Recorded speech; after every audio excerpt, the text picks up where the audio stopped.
Assalamualaikum warahmatullahi wabarakatuh. Saya Aziza Lutfi Kamal. Di sini saya akan menjelaskan tentang perubahan iklim.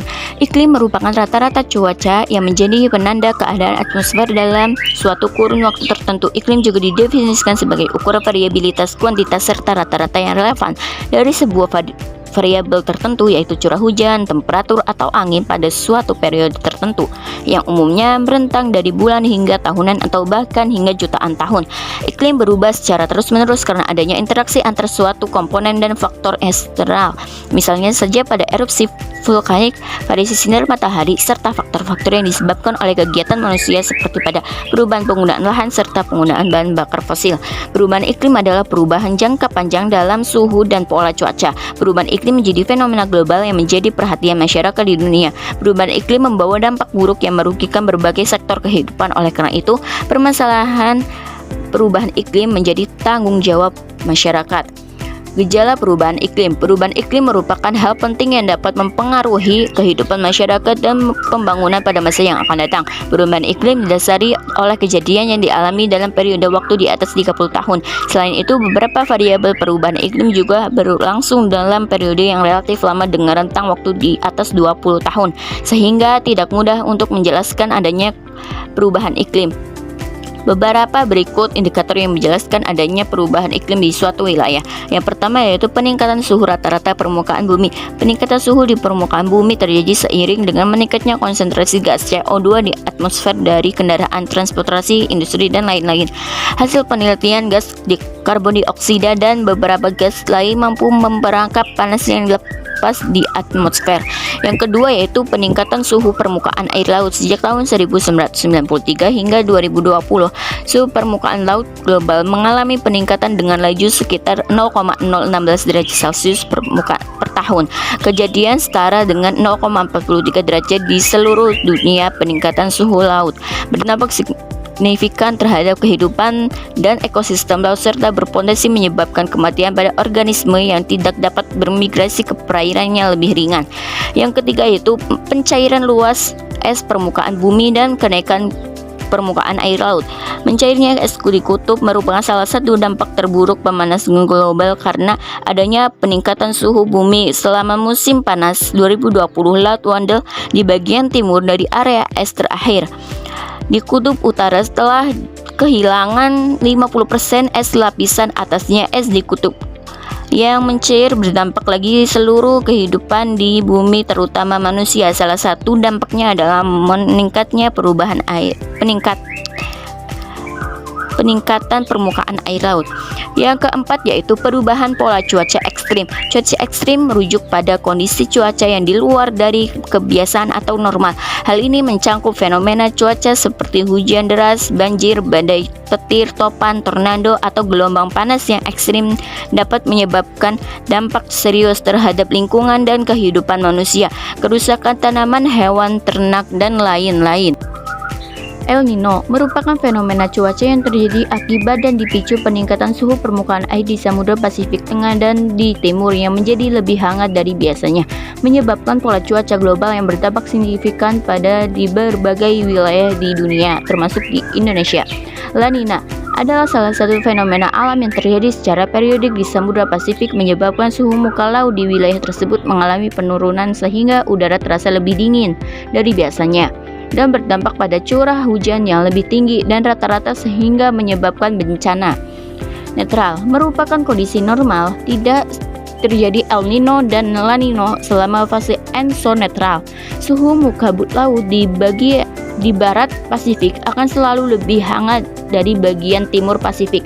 Umumnya, suhu laut yang relatif lebih ringan di Pasifik Timur menyebabkan iklim yang lebih kering di kawasan tersebut. Saya Rahmanur Kamalia, absen 26, akan membahas tentang dampak dan penyebab perubahan iklim. Yang pertama, dampak perubahan iklim. 1. Kekeringan. Perubahan iklim dapat mengakibatkan kekeringan dengan adanya pemanasan global, dapat pula memperburuk kekeringan yang terjadi. Bahkan, ini juga dapat memicu terjadinya badai pasir dan debu. Selain itu, kekeringan dapat mengakibatkan kerugian terutama di sektor pertanian karena sangat dipengaruhi oleh ketersediaan air. Yang kedua, menyebabkan badai destruktif. Curah hujan ekstrim dan banjir dapat menimbulkan badai destruktif.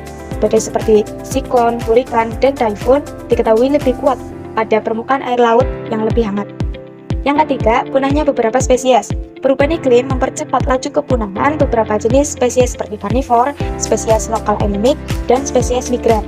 Banyak spesies yang tidak mampu beradaptasi dengan perubahan lingkungan yang ada. Contohnya seperti penyu hijau karena sangat rentan terhadap perubahan iklim. Yang keempat, pemutihan karang atau coral bleaching. Pemutihan merupakan akibat dari cekaman atau stres sewaktu terjadi perubahan besar pada organisasi jaringan dan sitokimia dalam polip karang.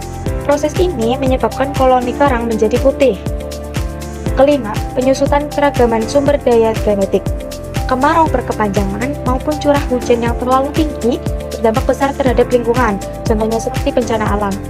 Dapat mengakibatkan berkurangnya populasi dan keragaman spesies, seperti endemik terancam punah dan hilangnya satwa liar. Hal ini juga dapat menyebabkan gagalnya panen karena adanya perubahan iklim yang memengaruhi pola musim terhadap sistem pertanian. Selanjutnya, penyebab perubahan iklim. Penyebab perubahan iklim disebabkan oleh dua faktor manusia dan faktor alam. Yang pertama, peningkatan kadar CO2 atau karbon dioksida. Ini lebih banyak berasal dari aktivitas manusia, terutama dari pembakaran energi fosil seperti batu bara, minyak bumi, dan gas bumi, serta pembakaran hutan yang dilakukan dengan sengaja. Karbon dioksida di atmosfer menghangatkan suhu planet dan menyebabkan perubahan iklim. Yang kedua, anomali efek rumah kaca. Gas-gas tertentu di atmosfer bumi menyerap dan memancarkan kembali sebagian dari radiasi panas yang dipancarkan oleh permukaan bumi. Gas-gas seperti karbon dioksida, metana, dan uap air bertindak seperti kaca pada rumah kaca. Efeknya antara lain mencairnya es di kutub, rusaknya ekosistem, naiknya ketinggian permukaan air laut, dan perubahan iklim yang cukup ekstrim. Yang kedua, aktivitas manusia sebagai penyebab utama perubahan iklim. Alih fungsi lahan. Lahan yang paling banyak dialihfungsikan adalah lahan hutan sehingga hal ini sangat berdampak pada kelestarian lingkungan. Selanjutnya ada penggunaan gas CFC atau freon dalam kehidupan sehari-hari. Meningkatnya gas CFC di atmosfer dapat mengakibatkan lapisan ozon bisa berlubang dan semakin menipis. Mengurangi penipisan ozon dapat menggunakan senyawa HFC. Selanjutnya ada penggunaan listrik secara berlebihan. Listrik diproduksi sebagian besar menggunakan batu bara. Pembakaran ini menghasilkan CO2 yang merupakan penyebab dari polusi udara, seperti pemanasan suhu udara dan perubahan iklim. Yang keempat, aktivitas kendaraan bermotor. Setiap kendaraan bermotor akan menghasilkan emisi gas buang atau gas sisa pembakaran dari ruang bakar pada mesin. Emisi tersebut dapat meningkatkan suhu di permukaan bumi yang berkaitan dengan adanya pencemaran udara berkisar 75% yang dihasilkan dari gas buang bahan bakar fosil pada sektor transportasi. Yang kelima, kegiatan terkait produksi dan penggunaan plastik. Dibutuhkan waktu yang sangat lama untuk dapat menguraikan sampah plastik, kira-kira 100-500 tahun agar plastik dapat terurai dengan sempurna. Contoh kegiatan produksi plastik, produksi produk plastik, dan pengolahan pembuangan sampah plastik. Kegiatan ini dapat menghasilkan emisi karbon yang besar. Yang keenam, penimbunan sampah organik. Sampah berkontribusi besar untuk emisi gas rumah kaca, yaitu gas metana. Diperkirakan 1 ton sampah padat menghasilkan 50 kilogram gas metana. Sampah perlu dikelola secara benar agar laju perubahan iklim bisa diperlambat. Sekian, terima kasih. Mohon maaf bila ada salah kata dari saya. Assalamualaikum warahmatullahi wabarakatuh.